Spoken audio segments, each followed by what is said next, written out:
lá. Se você dominar cada um desses tópicos e outras questões, eu tenho certeza que você vai encantar a sua cliente e, além disso, você poderá ajudá-la a encontrar soluções para algumas situações que ela pode estar enfrentando. Você sabe o que provoca a queda dos pelos das sobrancelhas? Já ouviu falar em alopécia, dermatite, aquelas casquinhas que dão nas sobrancelhas da cliente que até a rena fica difícil de fixar?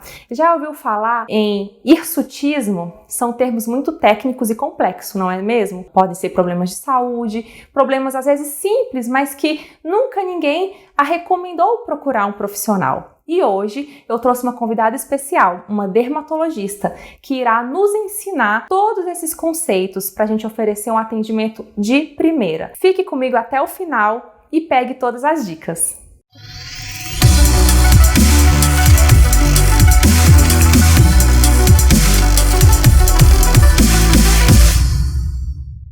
Bom, hoje eu trouxe uma convidada muitíssimo especial, que é uma médica dermatologista, a doutora Amanda Quadrado. Olá, pessoal! Doutora Amanda, seja bem-vinda ao nosso canal. Hoje eu quero fazer algumas perguntinhas que são muito frequentes na minha rotina de designer de sobrancelhas. E como eu não estudei medicina, hoje eu trouxe uma médica para esclarecer, para de uma vez por todas nos ensinar o que responder, como proceder, como lidar com as nossas clientes no atendimento. Porque eu tenho certeza que isso agrega muito valor, né? A gente falar, trazer uma informação certa. Doutora Amanda, vamos lá. A primeira pergunta é: o que provoca a queda dos pelos das sobrancelhas? Bom, gente, é muito importante falar sobre as sobrancelhas, né? Porque além da função estética, elas também têm uma função de proteção, né? E também de comunicação social, né? Pelas expressões que a gente faz, né? Então, e até mesmo de identificação facial. Então, a hipotricose das sobrancelhas, que é como a gente chama essa perda dos pelos, ela pode ter inúmeras causas, né? Entre elas, as doenças de pele propriamente dita, como a dermatite seborreica. Também temos alguns casos de doenças que afetam principalmente o couro cabeludo e podem se manifestar nas sobrancelhas, como a alopecia frontal fibrosante, né? E outras causas como causas endócrinas, principalmente distúrbios da tireoide, uso de medicações e até mesmo trauma repetido, né? Pela remoção excessiva desses pelos, tatuagens, enfim. Então, são várias causas que podem acometer as sobrancelhas. Sim, essa dermatite mesmo, já vi muitas clientes minhas chegarem com a sobrancelha descascando, descamando. E eu passei uma situação muito difícil algumas vezes, que foi tentando passar a rena. E quando eu tirava, a rena não fixava, porque vinha casquinha e aí a pele não adere. E assim, eu perguntava pra ela, né, o que ela tinha, e normalmente ela falava, não sei, eu tô com uma alergiazinha. E às vezes a própria cliente não sabe que é uma dermatite, o que é? Seborreica? Então, dermatite seborreica, né, que é a famosa caspa, né, que ela pode acometer também as sobrancelhas e também pode até ser dermatite de contato. Então, fazer uma alergia mesmo por algum produto que a pessoa usou, às vezes está até fazendo um tratamento com ácido por conta própria, então gera muita descamação ou irritação mesmo por alguns cosméticos que usa e pode acontecer também. Sim, muito interessante, porque às vezes as pessoas culpam a rena de não fixar e às vezes a pele tá com a influência do ácido, tá descamando. Então, isso é muito importante saber. Pra mim foi assim, agregou muito, porque eu achava que aquele problema fosse alguma coisa normal do dia a dia e muitas vezes quando ela descobre pode até ser tratado, né? Com certeza. E nesses casos assim de dermatite, tem tratamento? Sim, então, não temos tratamento padrão para a hipotricose das sobrancelhas, então o importante é realmente ir ao dermatologista para diagnosticar corretamente e fazer o tratamento adequado da doença de base, né? Aí para a repilação das sobrancelhas, a gente tem algumas medicações tópicas que a gente pode utilizar, como a latanoprosta, a bimatoprosta, que eram medicações que são, né, medicações utilizadas para tratamento do glaucoma, e foi observado como efeito colateral o crescimento dos cílios, então passou a ser utilizado para esse fim também. O próprio minoxidil, né, que a gente usa para alguns casos de calvície, também tem efeito de aumentar os pelos das sobrancelhas, mas sempre tem que ter indicação médica, né, porque como medicações tem os efeitos colaterais, né, então tem que ser sempre bem investigado para a gente poder tratar a causa de base, porque senão não adianta a gente repilar aquela sobrancelha e não tratar a base, que ela vai continuar, né, caindo. Também tem as camuflagens, né, então assim, pode ser feito uso de maquiagens, né, de sombras, lápis para sobrancelhas, até mesmo a própria micropigmentação. Então são todas essas opções que a gente pode lançar a mão para tratar a repilação das sobrancelhas. E hoje em dia a gente já tem também até mesmo transplante capilar na área das sobrancelhas, em alguns casos que a pessoa sofre algum acidente, tem alguma cicatriz que pode ser também utilizado. Transplante capilar, isso é muito interessante. Como que funciona esse transplante? Da mesma forma que é feita na área do couro cabeludo, né, é feita retirada de alguns folículos das áreas doadoras, geralmente aqui mais atrás, né, no couro cabeludo, para não ficar muito aparente a cicatriz, e aí são separados os folículos, né, tem várias técnicas que dá para fazer, a técnica robótica, que eles chamam algumas diferentes, né? E aí vai implantando esses folículos na área da sobrancelha que deseja repigmentação. É bem interessante. Muito interessante. Imagina só, você tá atendendo uma cliente que tem ali a sobrancelha muito rala, e ao invés de você virar para ela e falar, olha, sua sobrancelha é fina, não tem solução, você falar, procure uma dermatologista, tem o transplante de capilar das sobrancelhas, e quem sabe ela não vai até a dermato, recupera essas sobrancelhas, e depois,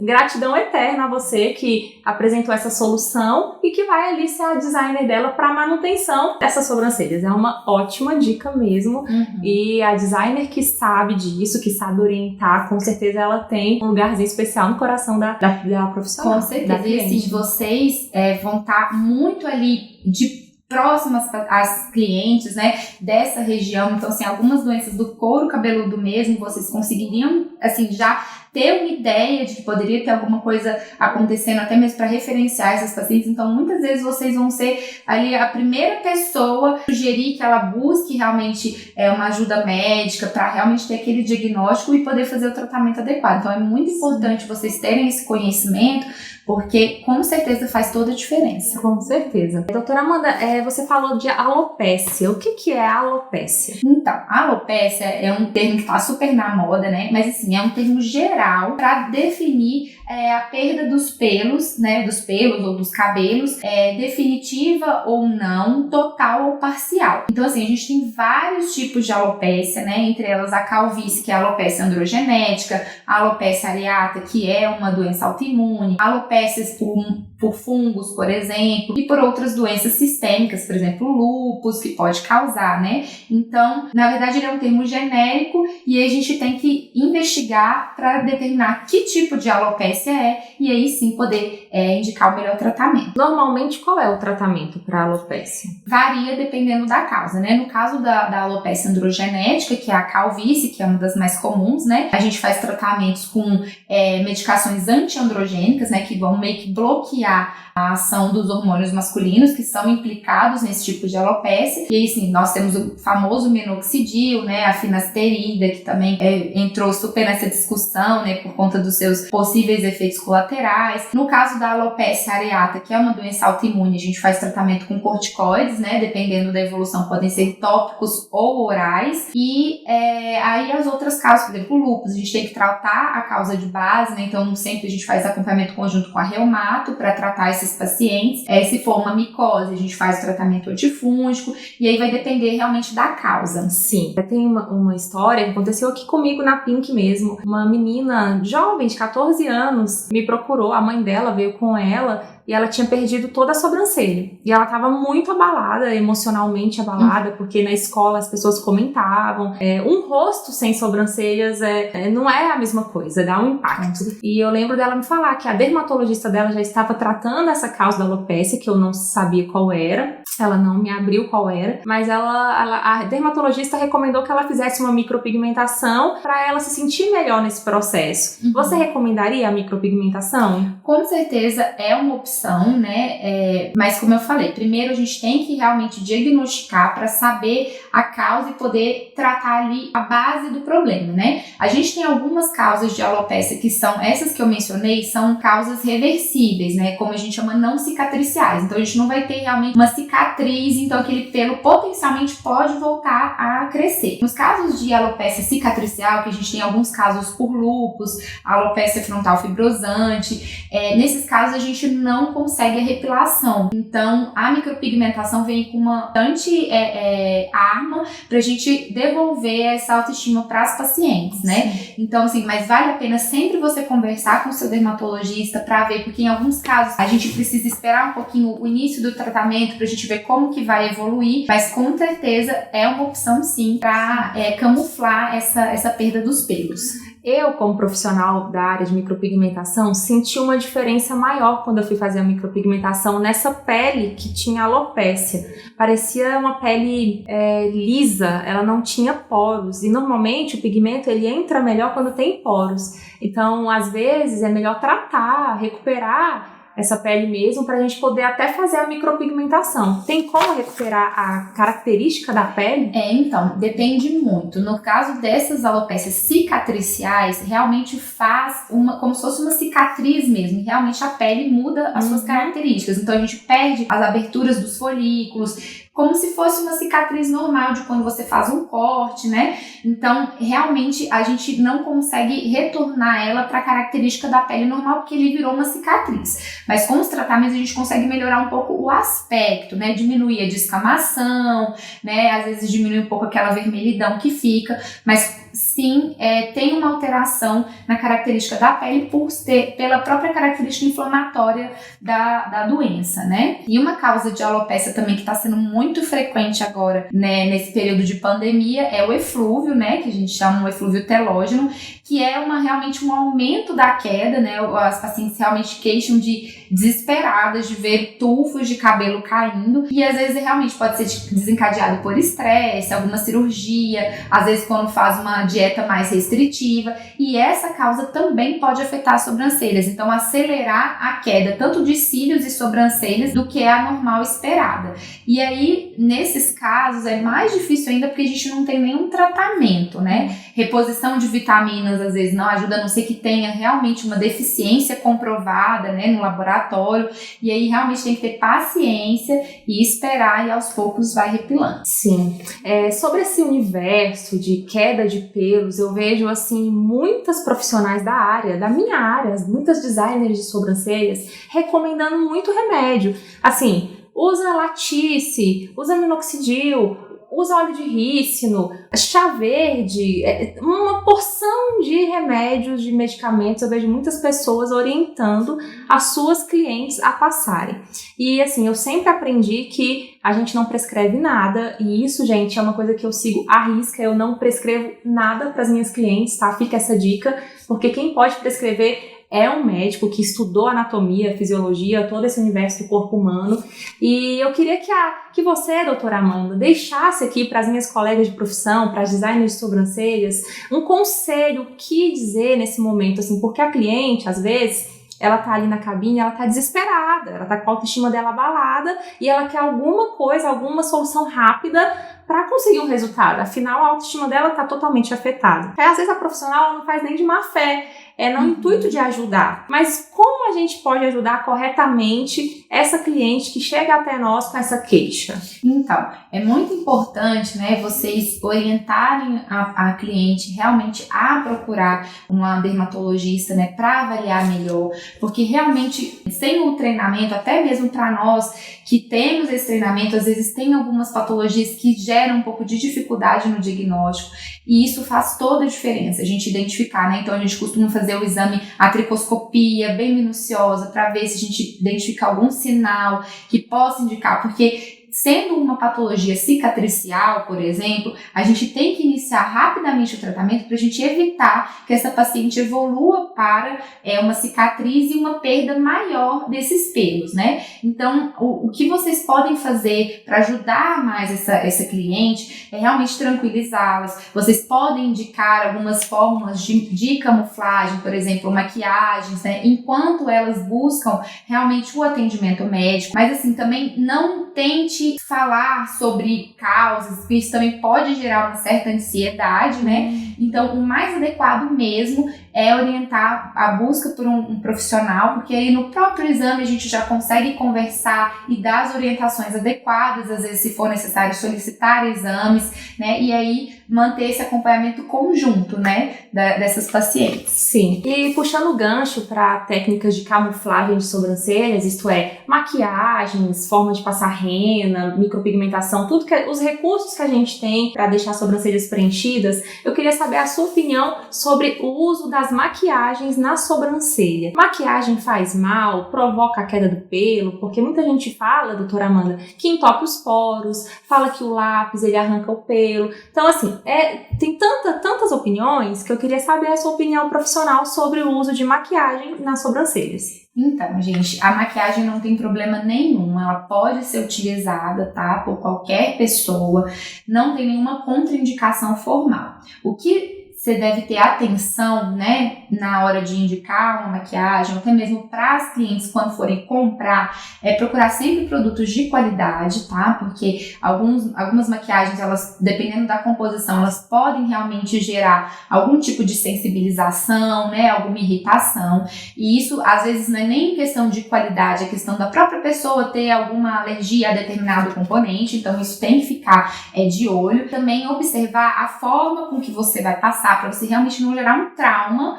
né, nessa sobrancelha, assim, passar com muita força, né, mas em relação à maquiagem propriamente dita, ela não gera dano nenhum ao pelo, então ela pode ser usada sem problemas nenhum. E aí, se você identificar algum tipo de irritação após o uso de determinado cosmético, é você suspender o uso e você também procurar o seu dermatologista. E qual é a diquinha de demaquilantes, o que usar, porque também tem tantos produtos e as clientes ficam na dúvida, o que a gente pode recomendar para nossa cliente fazer no cotidiano dela ao remover? Então, a gente sempre indica, isso é um passo muito importante, inclusive, Lana, que você levantou, sempre remover a maquiagem, né? Então, nunca vá dormir de maquiagem, porque isso sim realmente pode gerar uma piora da acne, obstrução dos poros, né? Aumento da oleosidade. Então, sempre tem que ser removida essa maquiagem.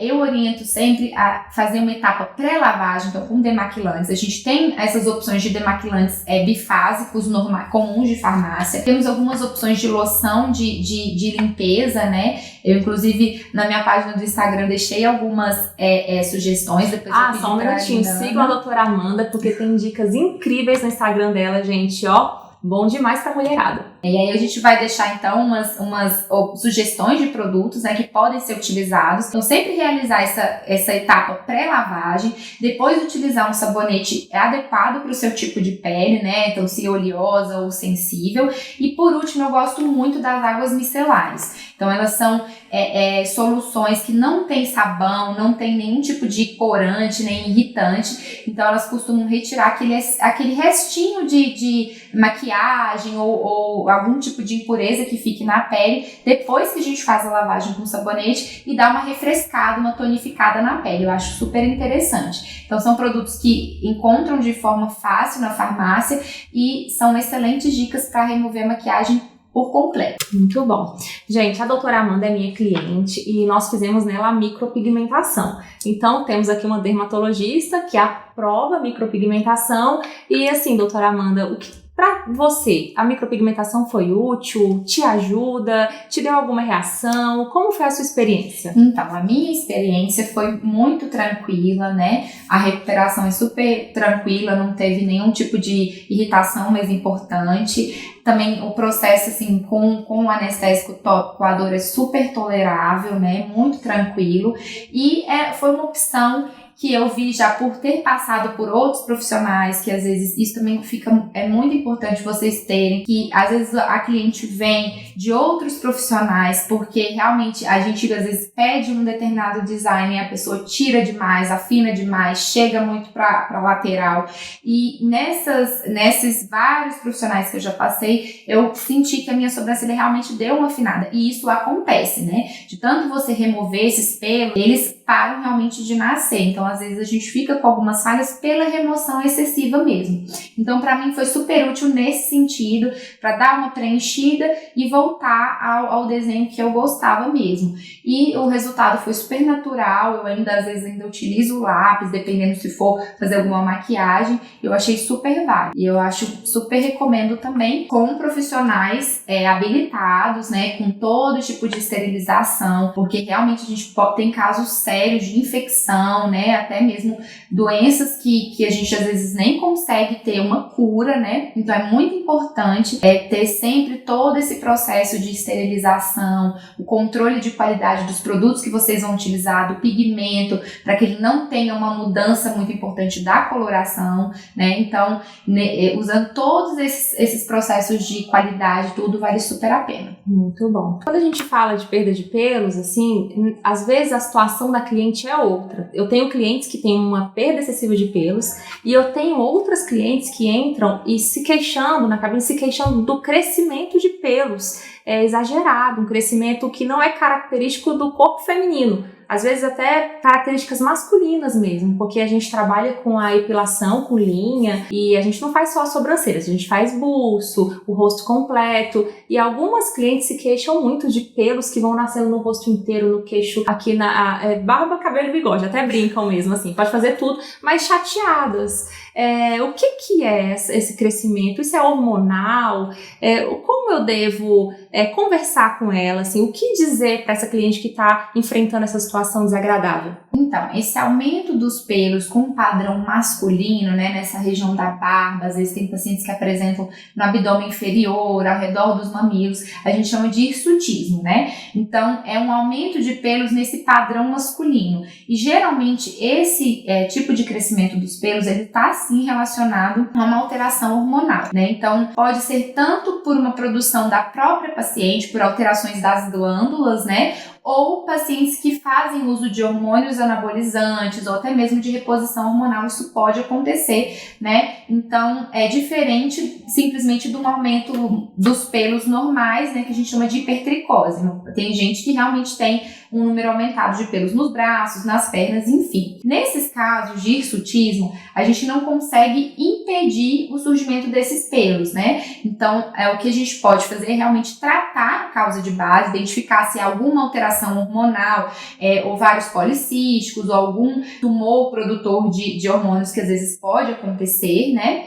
Identificando outros sinais, então às vezes irregularidade menstrual, até mesmo acne, e aí a gente tratar essa causa. E os pelos que ficam, aí realmente eles têm que ser removidos, né? E aí com as técnicas que existem de epilação, porque a gente não consegue reverter esse crescimento de outra forma. Por mais que a gente trate a causa base, aqueles pelos que já ficaram, eles têm que ser removidos. Sim, isso é muito importante saber, porque olha como a doutora Amanda falou, um crescimento exagerado de pelos pode indicar um tumor. Então imagine você, profissional, que está tendo contato direto ali com a sua cliente, de repente a sua observação, o seu aconselhamento, a sua recomendação dela procurar um profissional pode ser um elemento fundamental para encontrar um tratamento antes que a situação dela fique ainda pior. E assim, imagine se ela descobrir esse problema, conseguir reverter isso, conseguir buscar uma solução, ela vai ter uma gratidão eterna por você ter ajudado nesse processo. Então é muito importante mesmo ter esse trabalho completo nesse atendimento, que eu falo que não é só um atendimento, é até uma consultoria. Por isso é importante ter esse conhecimento para compartilhar com a nossa cliente. E doutora Amanda, uma outra dúvida no nosso meio sobre o uso da cera para fazer essa depilação, na verdade essa epilação, né, que a gente aprende que é epilar, é tirar o pelo pela raiz, né meninas? Epilar, tirar pela raiz, e depilar é cortar. Então essa epilação com cera, ela é recomendada pro corpo, pra pele?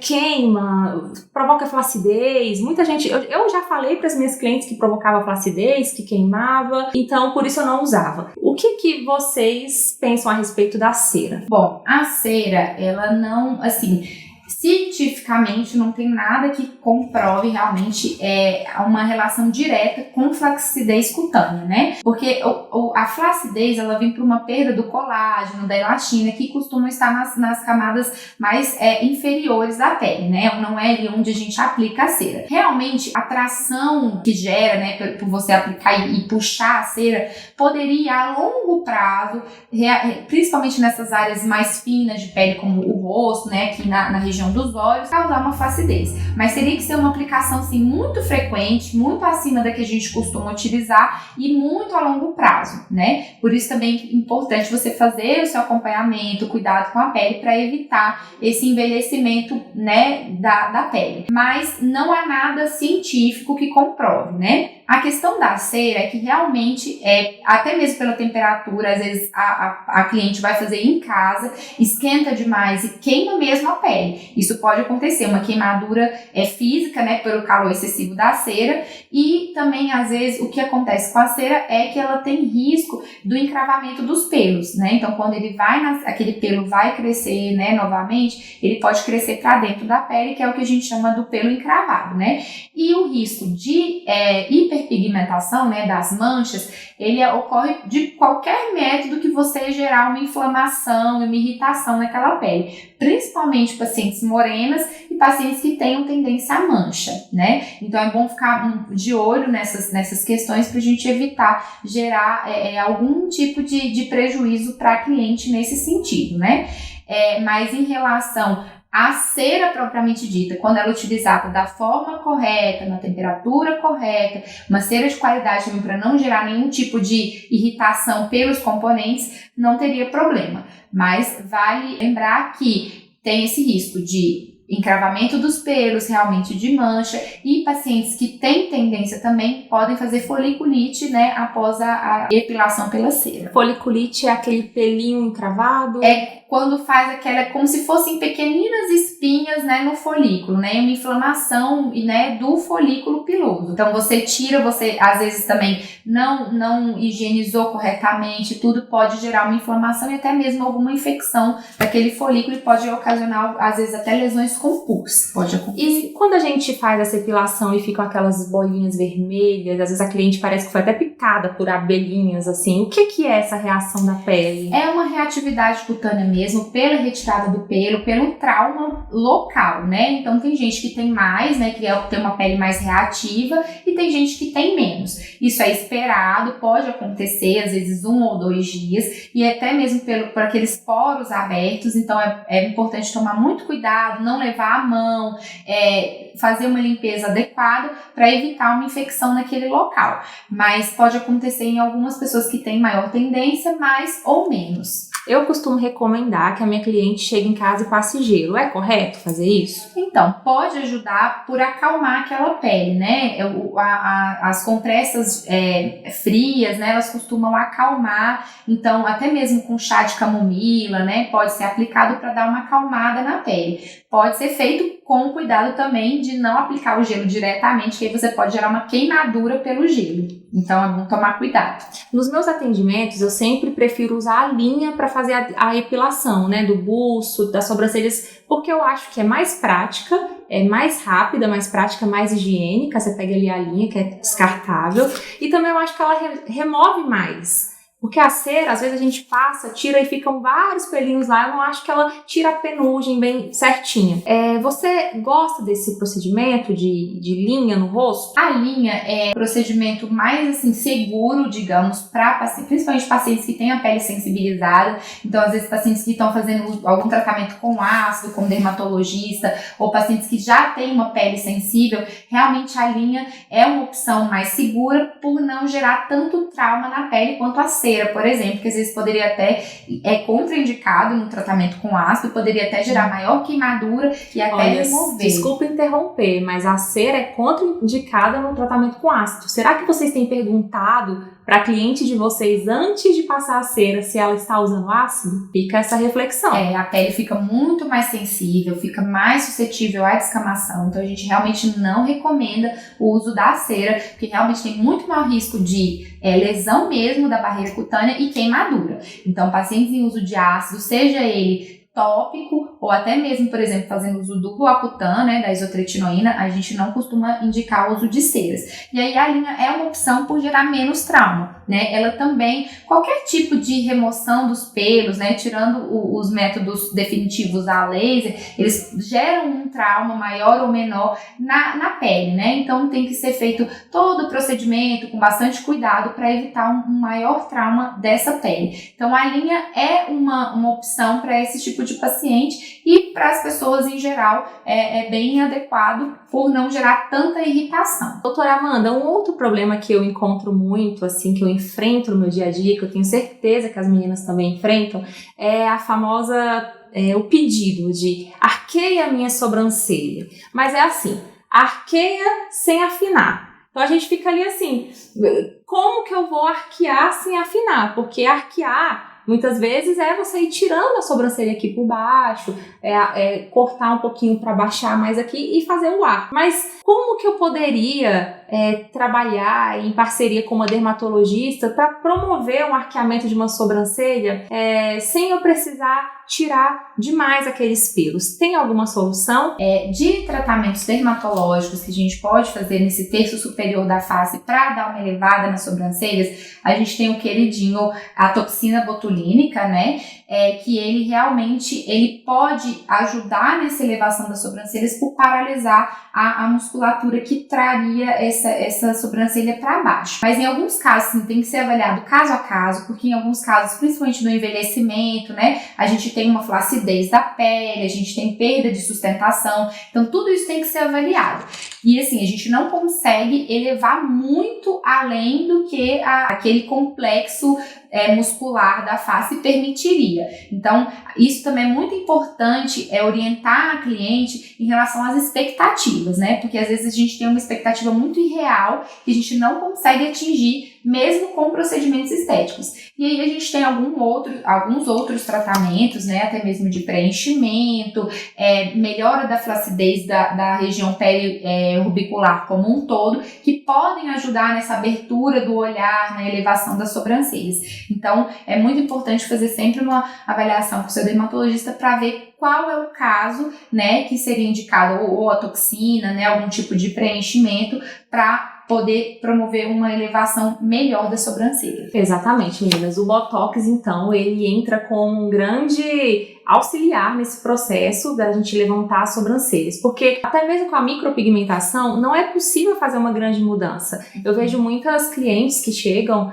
até aqui para fazer a despigmentação a laser, porque a profissional fez um desenho fora do formato das sobrancelhas. Pigmentou a pele, subiu demais. Então a pessoa acaba ficando com duas sobrancelhas, a sobrancelha natural e a sobrancelha micropigmentada. Então as pessoas até brincam, é o espírito fora do corpo ali, sabe, no rosto da pessoa. E então talvez isso aconteceu porque a cliente pediu uma sobrancelha arqueada, né? A profissional fez o que ela pediu, em vez de pensar em falar, olha, o que eu consigo fazer está dentro desses limites. E além disso, procure um dermatologista para levantar esse um terço da face. Como é que terço superior? Terço superior, gente, tá vendo? Da face. E dar esse up no olhar sem fazer um trabalho mal feito, com falta de técnica mesmo. Gente, parte da função do profissional, seja ele, né, designer de sobrancelha, médico, todo profissional dentro da sua área de expertise, é realmente você saber indicar e contraindicar um procedimento.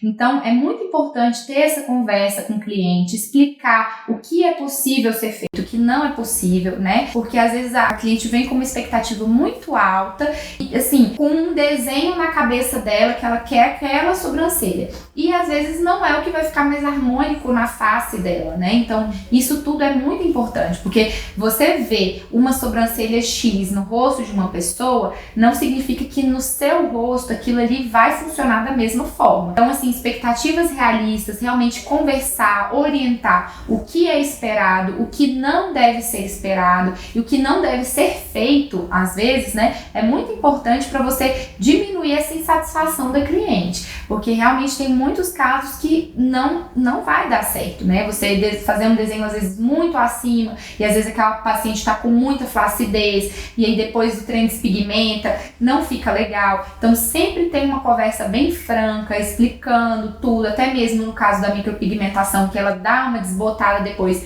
converse isso também com a cliente, porque faz toda a diferença, né, ter essa relação mesmo com o seu cliente, né? Doutora Amanda, no seu universo de dermatologistas, você encontra muitas queixas de micropigmentação, muitas pessoas insatisfeitas?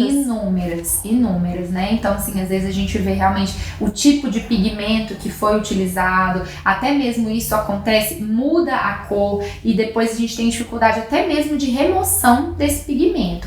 Então, assim, agora falando para todo mundo, toda a população no geral, né, que vai procurar um serviço desse, pesquise, veja um serviço de qualidade, um profissional habilitado, veja trabalhos anteriores, para você realmente certificar de que aquilo é um profissional habilitado que vai te entregar um bom resultado. Obviamente que cada pessoa é uma pessoa, a gente não tem como prever, né, como cada organismo, como cada pele vai responder ao tratamento, mas pelo menos para você saber que está sendo feito com um profissional habilitado, que vai utilizar produtos adequados, de qualidade, que vai fazer uma esterilização adequada daquele material, porque isso sim é muito sério, né? E você tá ali na parte nobre do seu rosto, então não entregue isso para qualquer profissional. Perfeito.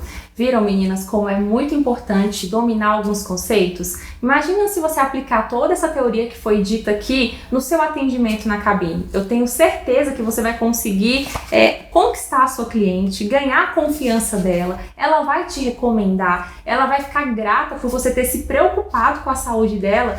E melhor ainda, você vai poder dobrar o valor que você tem cobrado. Afinal, é uma consultoria, é muito além do que entrar uma cliente na sua cabine, você pegar a sua pinça e sair tirando, fazendo de qualquer forma. Isso aqui envolve empatia, você saber se colocar no lugar daquela cliente, você saber recomendar, você se interessar pelo que de fato ela está vivendo, qual o problema que ela tem. Então, por isso eu trouxe a doutora Amanda e eu quero te agradecer, Amanda, por ter trazido tantas dicas incríveis que eu sei que vai ajudar muitas meninas que trabalham com sobrancelhas, como também vai me ajudar, tem me ajudado.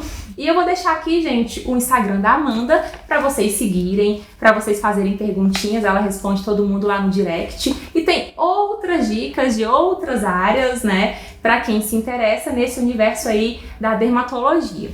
Muito obrigada. Se você quiser deixar sua pergunta, pode deixar aqui no canal que a gente também responde. Não se esqueça de se inscrever, de dar o seu like e deixar o seu recadinho para nós. Muito obrigada e sucesso para vocês. Um beijo, gente. Até a próxima.